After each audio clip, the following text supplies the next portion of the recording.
Boa noite a todas e todos. Agradeço a oportunidade de estar aqui falando sobre um tema que tão caro, né? A história do Paraná, a história de Curitiba. Agradeço a presença do Vinícius, que prontamente aceitou meu convite. É sangue novo, historiador novo, e que tem trabalhado esse tema incansavelmente com alunos da rede pública municipal, universidades, escolas particulares. E estamos aqui para de uma maneira geral, dar um panorama geral desse processo histórico que é a Revolução Federalista. Eu vou utilizar uma apresentação que eu fiz no PowerPoint, talvez não seguindo uma sequência tão rígida, mas para ilustrar um pouco e orientar a minha fala, certo? Eu vou tentar compartilhar aqui, qualquer coisa, a equipe de apoio me ajuda.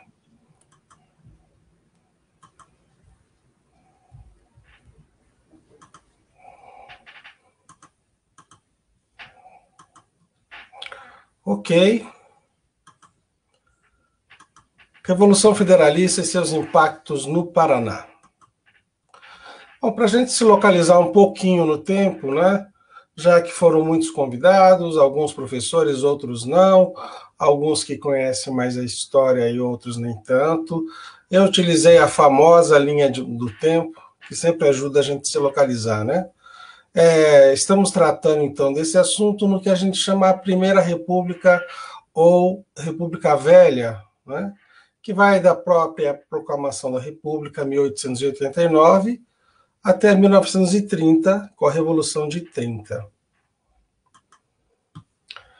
Costuma-se dividir esse período, né, da Velha República em três outros subperíodos, né, períodos da Primeira República. Esse período que a gente vai analisar, esse fato da Revolução Federalista, ele estaria na consolidação da ordem republicana. São os primeiros anos da República, né? E esse processo de você consolidar esse novo regime. Existe um segundo período, que é o período da institucionalização da política liberal oligárquica, que viria de 1899 até 1922, e, por fim, a crise dessa hegemonia liberal oligárquica, que vai de 1922 a 1930. Então, para a gente se localizar nessa subdivisão, a gente vai tratar aí do finalzinho do século XIX, né? Início do século XX, nessa transição. Já é uma república, mas ainda uma república se consolidando, e você também tem uma série de transformações do país que culminam, né, com essa crise que significa, por um lado, a queda da monarquia, o fim do império e o início dessa república. Bom, eu fiz um panorama geral, elenquei um panorama geral desse momento, desse contexto no qual ocorre a Revolução Federalista, e o principal, gente, é a consolidação no modo de produção capitalista. Você tem o fim da escravidão, a utilização da mão de obra livre, né? E uma mão de obra livre empregada principalmente na cafeicultura paulista, do oeste paulista, uma incipiente industrialização do país, e você então está nesse momento de transição, né? Essa transição, na verdade, ela começa um pouco antes da República, mas aqui você tem a adoção do trabalho livre, né?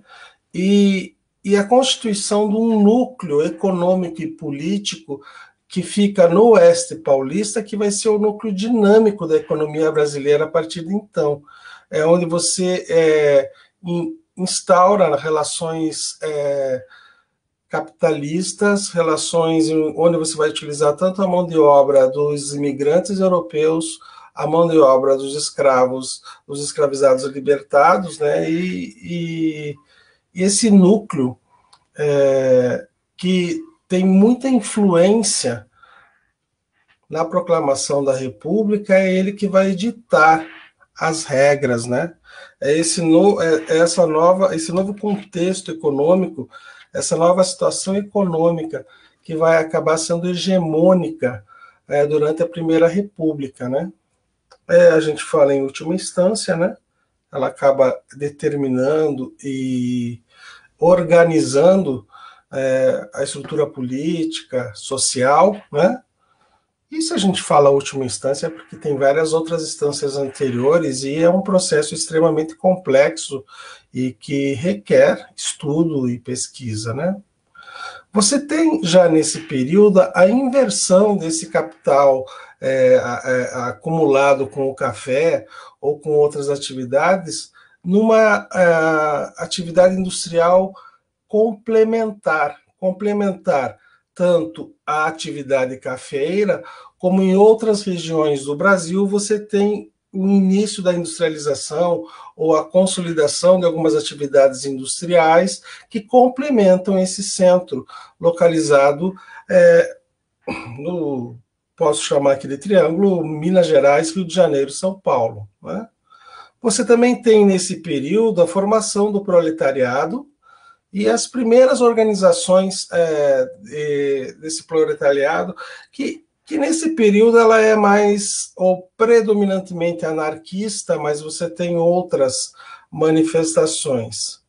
Nem o capital industrial e nem o proletariado urbano, principalmente, estão ainda fortemente organizados e representados nessa república que se inicia, né? As organizações sociais e as organizações dos trabalhadores nas cidades existem, elas são, principalmente no Rio de Janeiro, responsáveis por manifestações, por rebeliões, mas elas ainda não têm um nível de organização que as faça participar diretamente do processo político que se instaura na República. Ok? A política institucional da República nesse momento ela é uma política extremamente excludente. Apesar de você ter diferentes republicanos, com exceção de uma corrente, as outras concordam com o fato de que você instaura um novo regime, esse regime se baseia em algumas experiências americanas e europeias, mas tem como ponto forte a exclusão da maior parte da população desse processo eleitoral e desse processo político, né? Bom, você tem três principais correntes republicanas nesse período.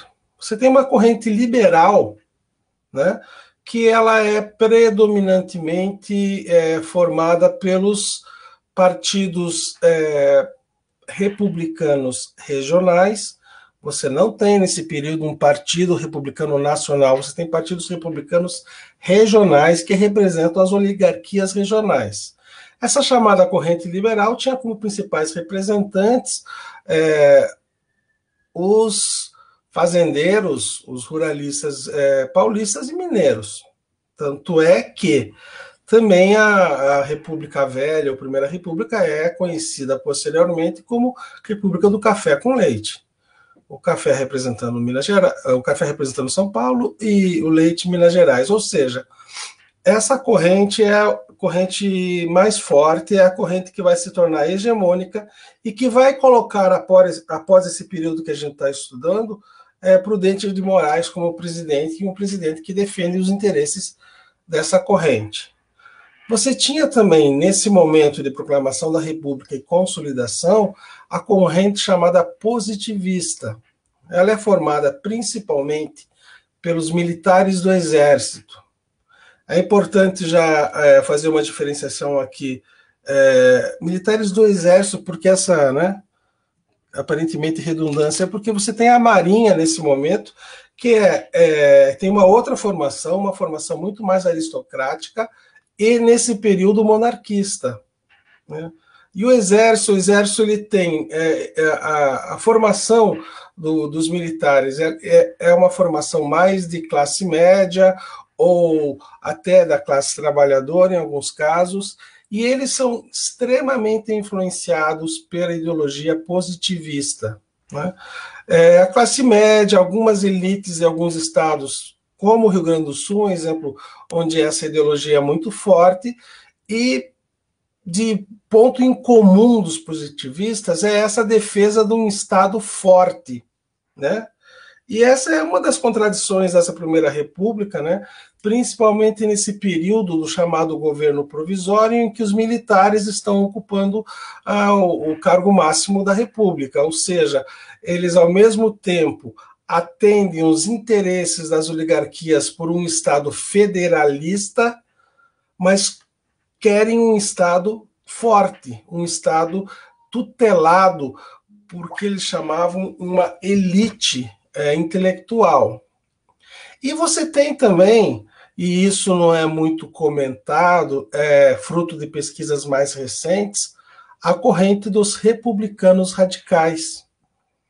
Esses republicanos radicais, eles defendiam algumas reformas sociais. É formada por intelectuais, por professores, alguma parcela da elite trabalhadora, enfim, eles tinham algumas ideias, né, que iam contra, né, a ideia elitista de organização dessa república. Bom, esses grupos, vamos dizer assim, mais representativos da República e dos republicanos, eles, na verdade, estabelecem alianças que são rompidas. É um jogo muito complexo entre os interesses locais e a agenda ou o projeto que o governo federal tentava implantar. Então você tem alianças e dissidências ocorrendo entre esses grupos, né, durante todo esse momento histórico. Então você tem jacobinos, né, que são os republicanos radicais, se aliando aos militares positivistas contra as oligarquias liberais, por exemplo, quando você está defendendo o federalismo, né? Você tem falas representantes desses grupos dos jacobinos ou dos republicanos radicais, defendendo até mesmo o federalismo, que não é necessariamente o mesmo federalismo que a oligarquia paulista defendia. Você tem positivistas agora, junto com esses liberais, contra os jacobinos em relação à questão da participação popular, né? Que para os positivistas e liberais devia ser mínima. Você tem em cada estado ou em cada região as oligarquias regionais disputando entre si o poder.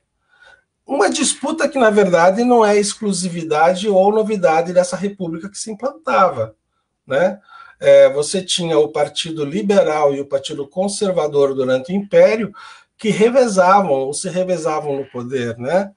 E esse patrimonialismo, essa ideia do poder local estar nas mãos das elites que disputam ou alternam esse poder, ele sofre uma continuidade durante a República, certo? E você tem uma tensão constante no governo federal entre atender os interesses da oligarquia cafeeira, que é o agro, vamos falar agronegócio numa nomenclatura mais atual, exportador, né? E as oligarquias regionais, que muitas vezes vivem de uma economia complementar, que é o caso do Rio Grande do Sul, que a gente vai ver daqui a pouquinho. Bom, as oligarquias estaduais, dizendo assim, a oligarquia do Paraná, de Santa Catarina, Rio Grande do Sul, Pernambuco, Bahia, etc., elas também estabeleciam alianças essas que muitas vezes estavam presentes na composição do Legislativo, do Senado e na própria Assembleia Constituinte, onde você tem essa dinâmica de alianças. Bom,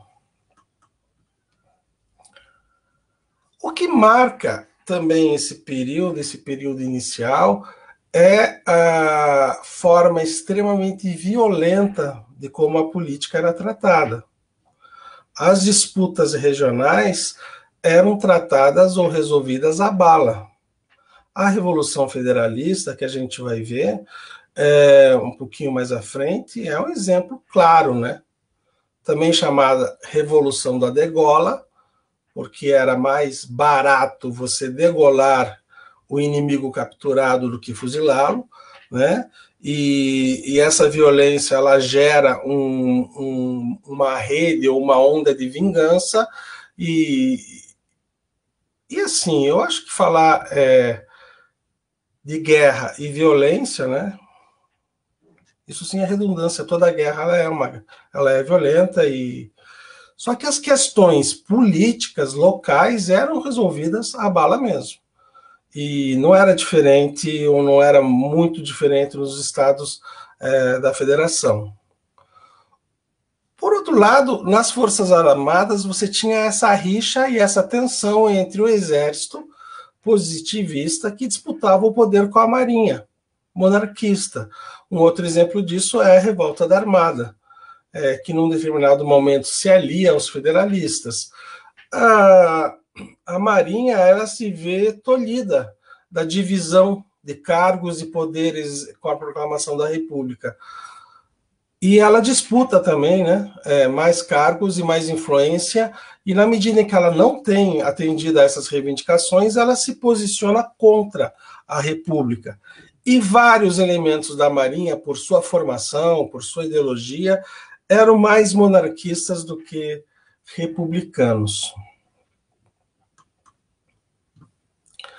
Eu coloquei aqui um mapinha do Rio Grande do Sul para a gente refletir um pouquinho o que vem a ser esse movimento Revolução Federalista. E o Rio Grande do Sul é interessante, né? Durante o Império eles fazem uma revolução, uma guerra que é a Farroupilha, para criar uma república. Durante a República eles fazem uma guerra federalista para restaurar a monarquia, né? São contradições e tensões. Mas assim, o Rio Grande do Sul, na verdade, durante o Brasil Colônia e durante o Brasil Império, tem uma função geopolítica de contenção inicialmente de contenção dos hispano-americanos, né? E havia uma tradição na colônia, e que, de certa maneira, perdura durante o Império, de deixar que o Rio Grande do Sul resolvesse esse problema de conter essas invasões ou resolver essas tensões nas fronteiras como eles pudessem. Então, você tem uma tradição militar, não necessariamente oriunda do exército no Rio Grande do Sul. Você tem a constituição dessas milícias que combatiam os espanhóis, e você também tem uma constante tensão entre essas fronteiras. Na verdade, a fronteira entre o Uruguai e essa região do Rio Grande do Sul é uma fronteira muito móvel, né? Os federalistas, eles buscam apoio, se refugiam no Uruguai e na Argentina. É uma região de constante disputa pelo poder, disputa de terras e disputa por esse poder local. Isso faz com que, durante a Guerra do Paraguai, esses grupos se envolvam no conflito, busquem prestígio, riqueza, e acabem saindo da Guerra do Paraguai ainda mais fortes, né? Essa tradição militar do Rio Grande do Sul, essa tradição até violenta da resolução desses conflitos. E essa região aqui que vai de Uruguaiana até Bagé, a gente pode estender um pouquinho até Pelotas, é a chamada região de campanha do Rio Grande do Sul. E esta região, no período que a gente está estudando, é uma região que estava vivendo uma profunda crise econômica. Uma crise econômica decorrente do fato de que não havia mais uma demanda para o principal produto dos estancieiros e dos pecuaristas, que era o charque, que foi vendido durante todo o Império para alimentar os escravos. né? E essa região está passando por uma crise econômica e, inclusive, sofrendo a concorrência dos uruguaios, que estão mais organizados, mais capitalizados e começam a adotar uma forma de produzir mais moderna, mais capitalista.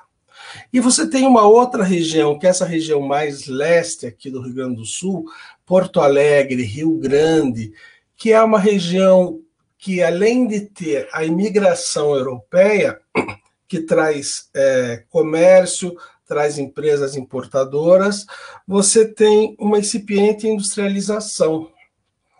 E com essa industrialização, outros valores e a própria urbanização.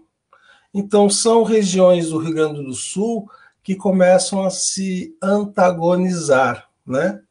Isso não quer dizer que o Rio Grande do Sul se tornou, né, um estado urbano industrializado nesse período, mas você tem modos de vida bem diferentes, né, nesse período. O Rio Grande do Sul ele tinha como principal atividade, como eu já disse, a pecuária e os derivados dessa pecuária, né? Havia polos urbanos, comerciais e industriais que, de certa forma, se opunham a esse modo de vida estancieiro mais tradicionalmente gaúcho. A Sandra Jataí Pesavento, que tem uma coleção enorme, né, de livros sobre o Rio Grande do Sul, ou mesmo sobre a história do Brasil, ela diz sobre esse período, né, no qual vive o Rio Grande do Sul. A subordinação econômica e política do Rio Grande com relação ao centro manifestava-se de diferentes formas. Ia desde a designação de presidentes da província em desacordo com os interesses da região, até a manipulação da política tributária nacional em proveito da economia agroexportadora. É interessante dizer para vocês que havia por parte do Império uma lei específica para facilitar a importação de produtos pelo Rio Grande do Sul, de produtos uruguaios.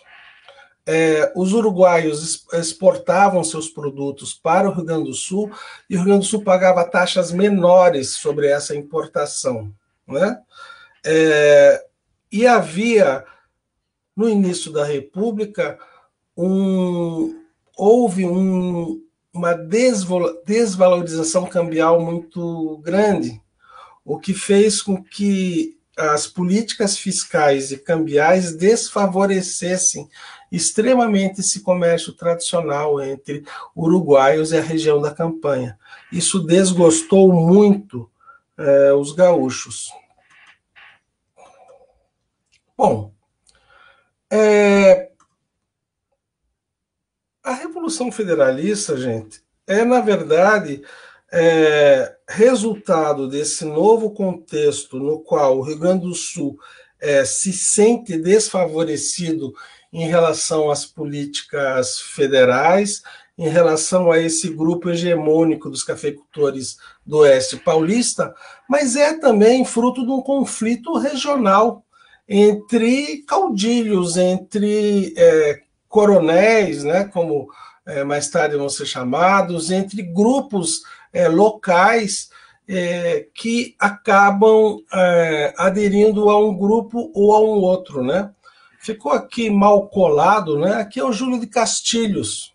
O Júlio de Castilhos ele era um político jovem,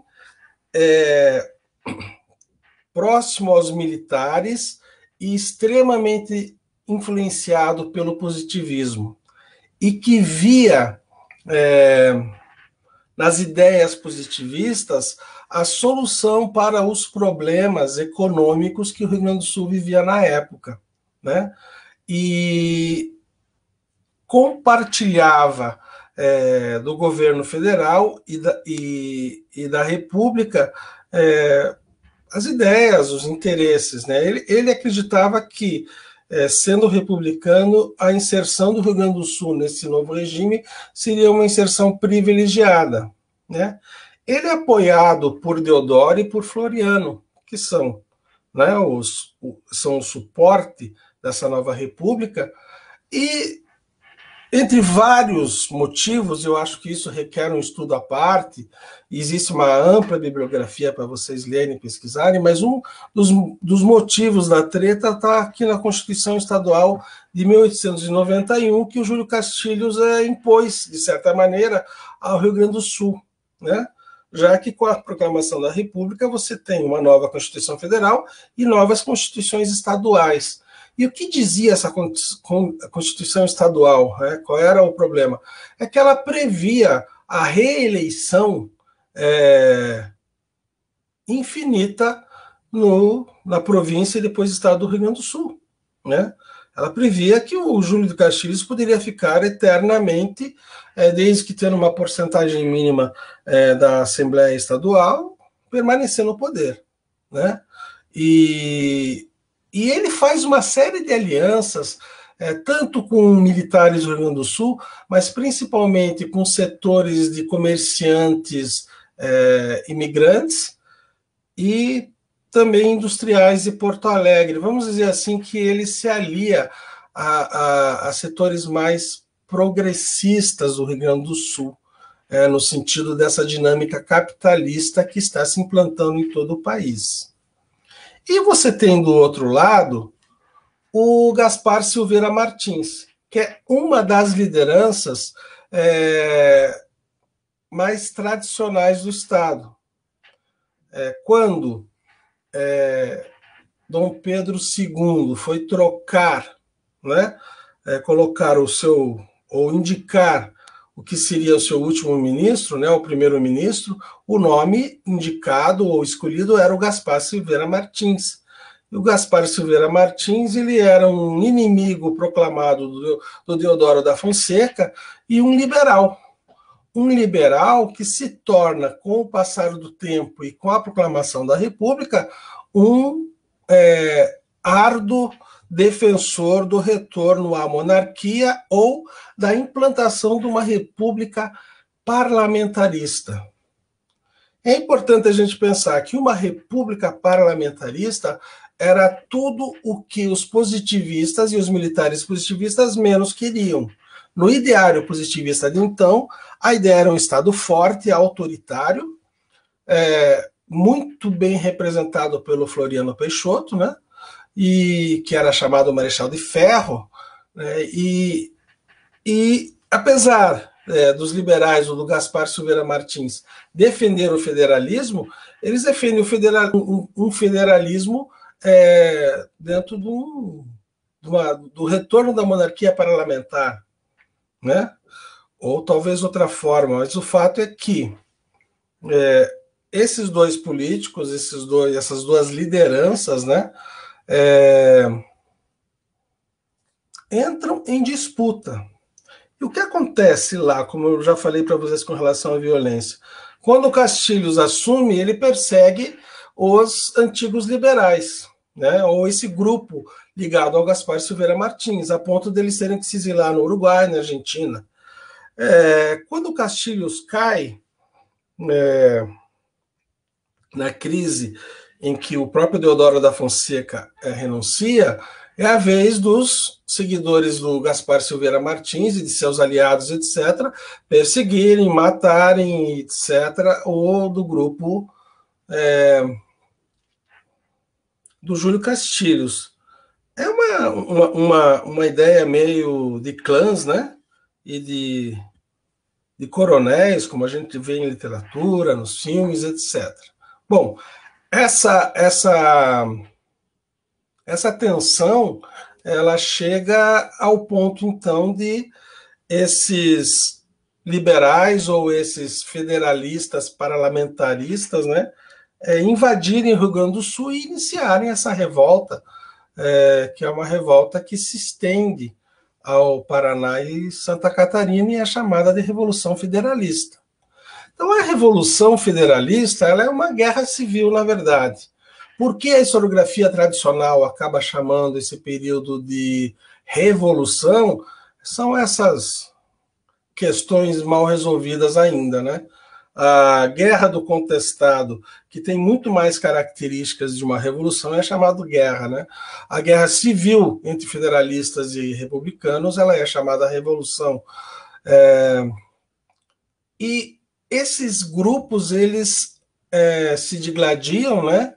E realmente chega um momento em que eles põem em perigo a Constituição ou a consolidação da República, né?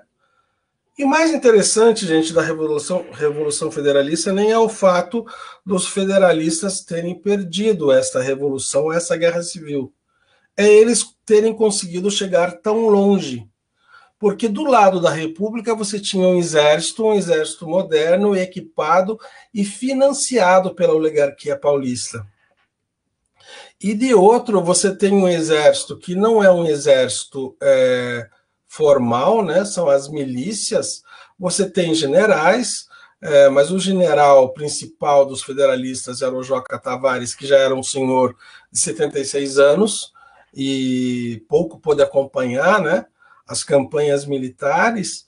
E o que chama atenção são as formas de luta. Para vocês terem uma ideia, os federalistas lutavam com lanceiros.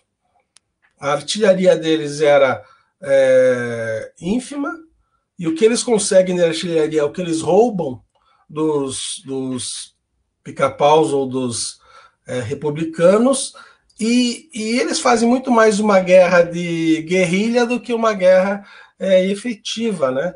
E toda vez que eles tentaram fazer uma guerra mais estratégica, eles perderam, né? Como o caso da Lapa, ou eles conquistam, mas eles exaurem seus recursos. Existe uma série de questões nessa guerra civil, e uma das principais também é a questão logística, né? Do Exército Federalista.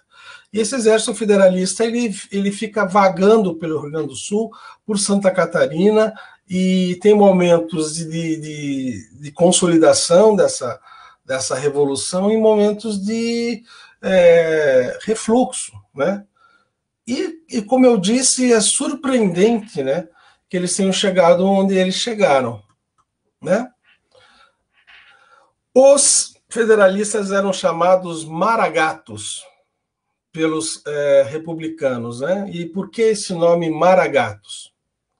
Esse nome tem a ver, era uma ironia, era um deboche, e tem a ver com a região onde eles ficaram exilados no Uruguai, que era uma região colonizada por pessoas da maragateria na Espanha. Usavam esse lenço vermelho, né? E há um certo ar de romantismo, né, nessas campanhas. A campanha federalista ela retoma muito a ideia do gaúcho a cavalo vagando, né, pelos pampas, e eu diria que é uma forma arcaica que estava sendo superada nesse momento, né, pela própria dinâmica capitalista. Bom, pica-pau, porque acabaram sendo apelidados de pica-pau os republicanos ou partidários do governo federal? Pela semelhança entre o uniforme e o passarinho, né? E o pássaro.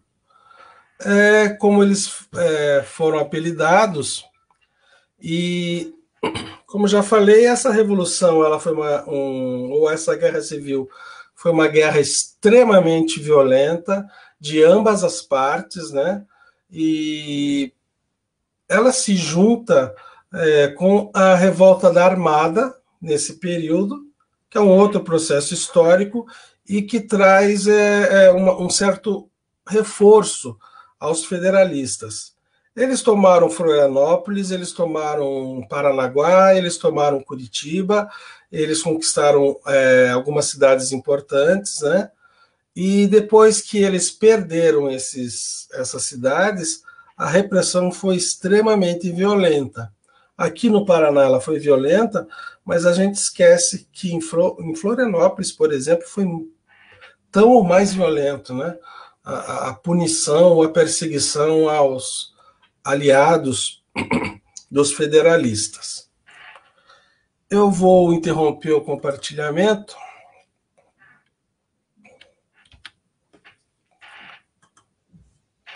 Volto aqui e passo a palavra para o meu colega Vinícius Agner. Eu acho que eu dei essa visão um pouco geral, né? Fazendo um resuminho, eu acho que a Revolução Federalista foi uma questão local que acabou se expandindo pelos três estados, mas que, de certa forma, representa essa tensão entre um novo modelo econômico e social advindo com a República e essas formas mais tradicionais ainda existentes no Rio Grande do Sul. Vinícius, a bola é com você, meu querido. Então, boa noite a todos, né? Boa noite a Raíssa, ao Hugo, né? Todo mundo que está acompanhando, né? Eu fico agradecido, né? Pelo convite aí, né? Do PCdoB, um partido quase centenário aí, né? Que tem já está marcado, né? Há muito tempo na história, né? Do país, né? Como o Hugo, né? Começou explicando, né? A Revolução Federalista é um tema complexo. Envolve aí as milícias familiares, revanches, desavenças, né? Achei bem interessante ali quando ele citou, né, essa questão da tradição do gaúcho, né? Eu tenho até um amigo argentino que ele pronuncia o gaúcho como gauche, né? Que seria uma cultura ali tanto do Rio Grande do Sul, da Argentina e do Uruguai, né? Então acho muito interessante isso. Como ficou aqui incumbido para mim, né, eu vou apresentar a Revolução Federalista a partir de Curitiba, né? Vou aqui compartilhar a tela.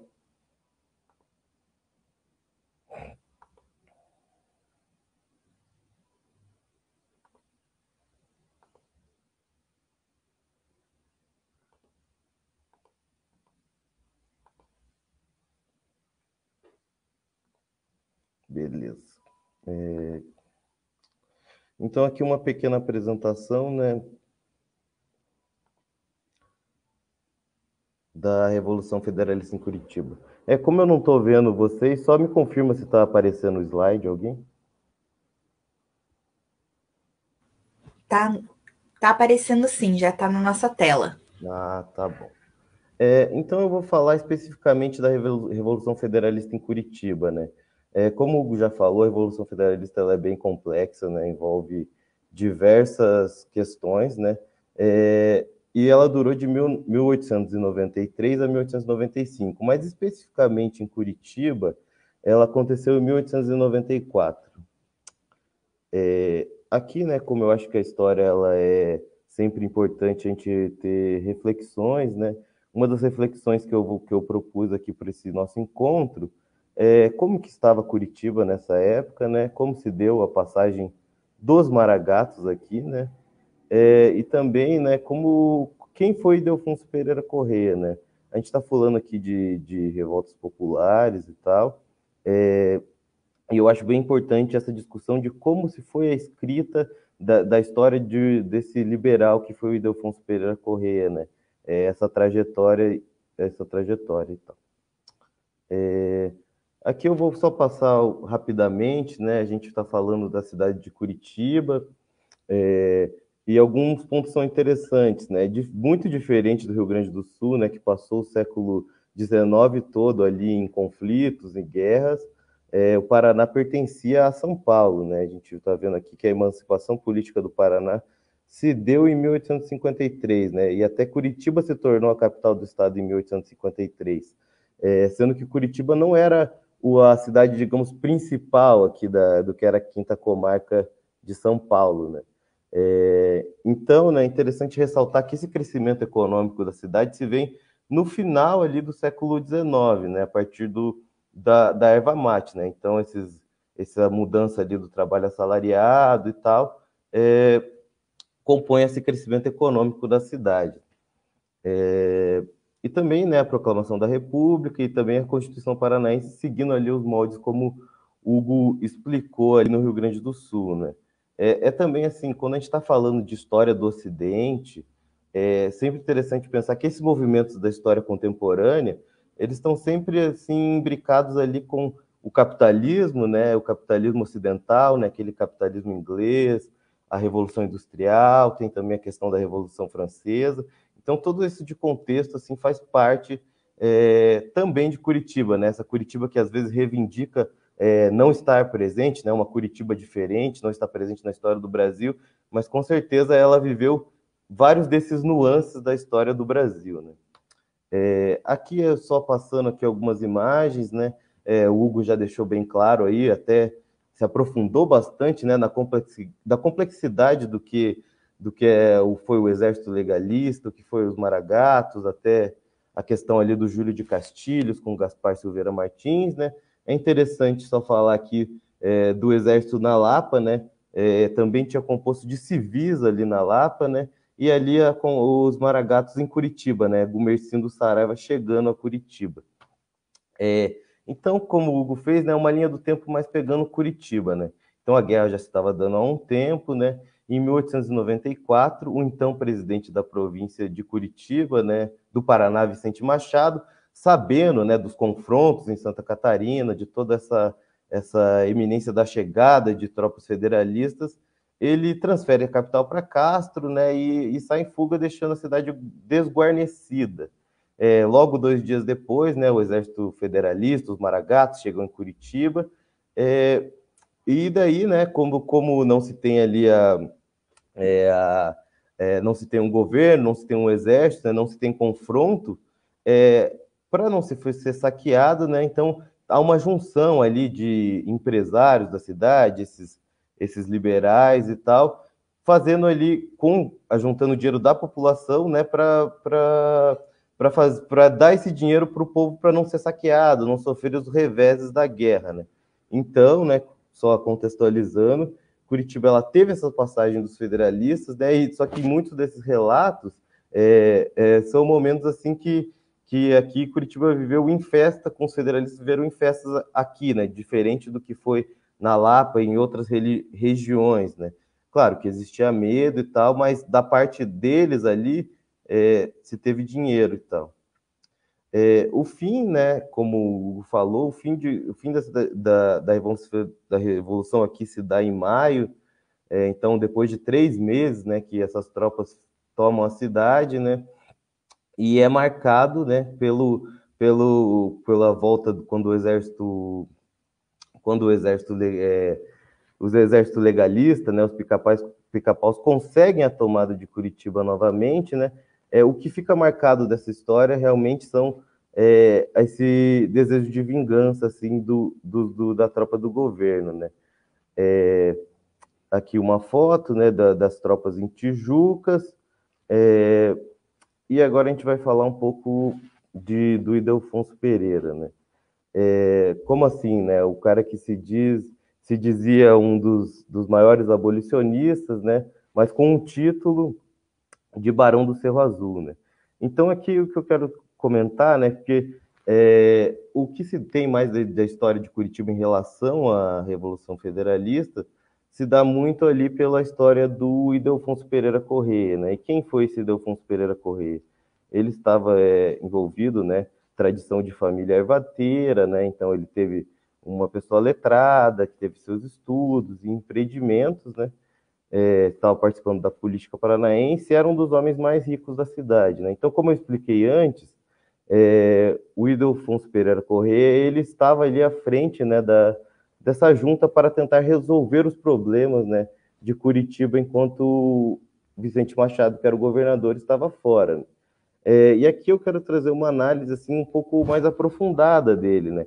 Porque quando a gente está olhando para a história do Paraná, a história da Revolução Federalista, a gente sempre cai muito do herói ou traidor, né? Qual que foi o papel realmente do Barão do Cerro Azul na Revolução Federalista em Curitiba, né? Então vamos começar aqui falando como foi seu fim, né?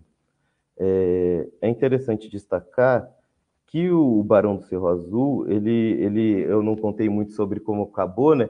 Mas uma desses revanchismos causado pela parte do governo federal foi a execução, né, desses seis pessoas, né, que estavam presentes ali na junta governamental comercial para tentar resolver o problema ali da Revolução Federalista, né?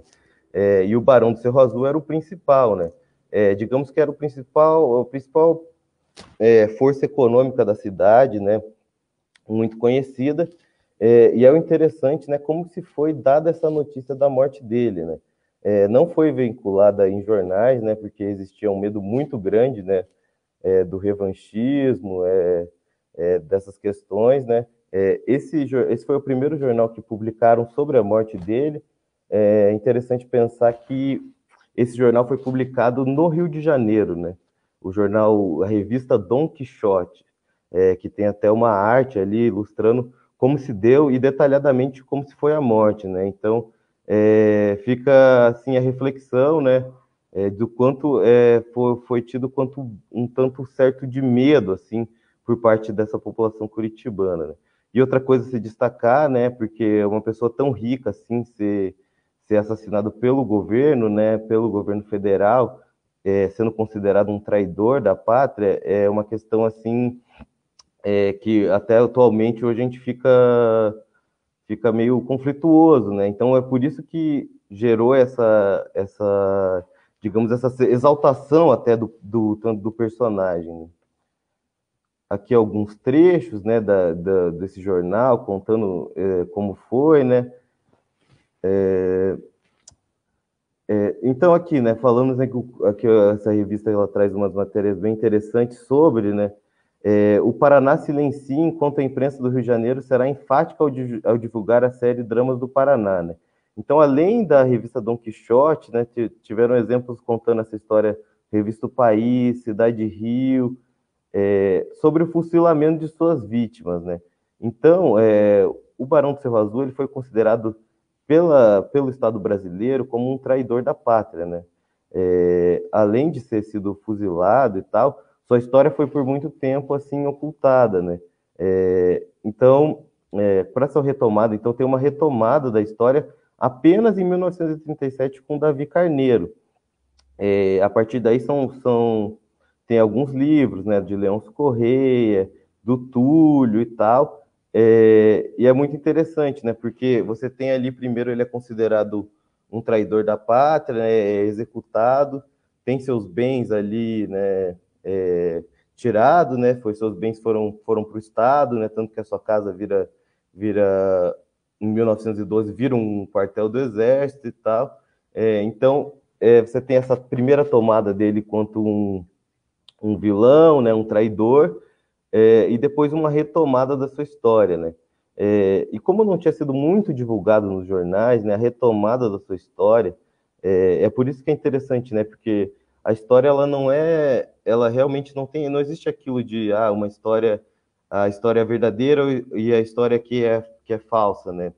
Existe uma disputa ali, né, de narrativas e tal. Então, por meio da ciência e tal. Então, é interessante destacar isso também. Por que meios, né, foram escritos a história, né, desse varão? Foi por muitos meios de cartas pessoais, né? Então, a grande fonte, né, da história do Ildefonso Pereira Correia foi a carta pessoal da sua mulher um ano atrás, né? Então essa carta é explorada, né, como uma fonte primária, como um fragmento, como um vestígio, né?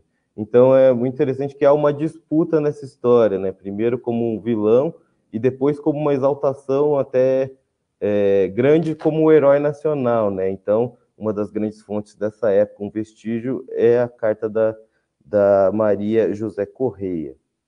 Aqui, né, está onde foi a sua casa, né, em Curitiba. O interessante é que hoje ele é um centro cultural assim que abriga, é um patrimônio histórico, é um centro cultural que abriga museus de arte, né, aberto ao público. Então, a casa de uma pessoa que foi tão rica, né, ter sido aberta ao público é muito, muito interessante.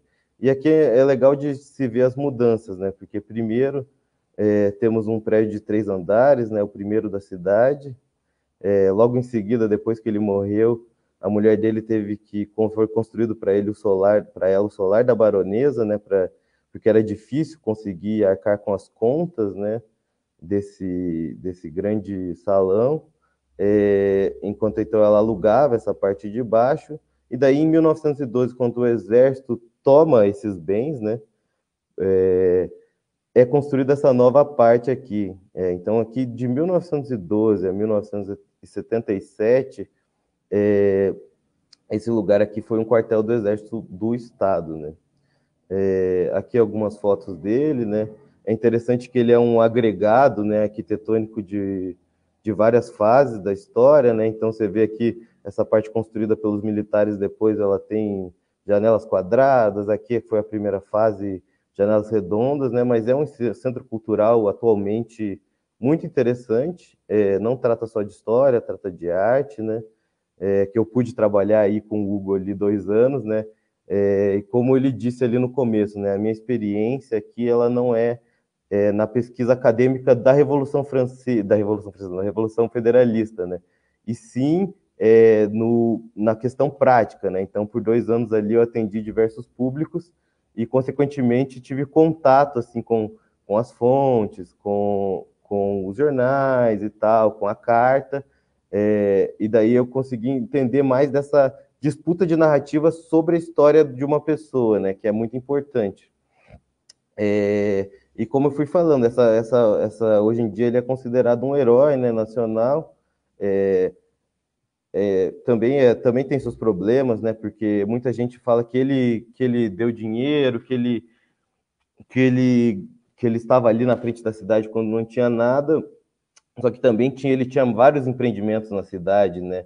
Ele também queria defender suas propriedades e tal. Então, há essa disputa pela história, que acho que é a questão mais interessante da Revolução Federalista dentro de Curitiba, né? Acho que é isso, né? Aqui está um pouco das fontes que eu usei, né? Que são livros, algumas matérias de jornais, né? E as fotos foram tiradas da Casa da Memória. Não, Raíssa, eu acho que a gente já se estendeu, né? Um pouquinho além do prometido. Eu agradeço mais uma vez a oportunidade, parabenizo o partido por essa iniciativa e rumo às comemorações do primeiro centenário, né? E agradeço, Vinícius, a participação de todos. Estamos aí à disposição e assim que for permitido, o Solar do Barão encontra-se aberto, quer dizer, né, quando o Solar do Barão voltar a funcionar plenamente, essas visitas mediadas sobre a história do Solar e sobre a história do Barão estarão disponíveis a qualquer interessado, é só agendar e a gente atende desde um visitante a grupos maiores, né? Esse trabalho é feito pela equipe da ação educativa da Fundação Cultural de Curitiba. Mais uma vez eu agradeço a oportunidade e uma boa noite. Eu agradeço, né, o convite, né, do PCdoB e do Hugo, né, com quem eu trabalhei aí durante 2 anos. É só isso mesmo, agradecer. É sempre bom estar falando sobre, né, história regional, né? Eu acho que tem uma importância enorme, né, se tratar principalmente dos povos ali que não são tão mencionados, né? Então é isso.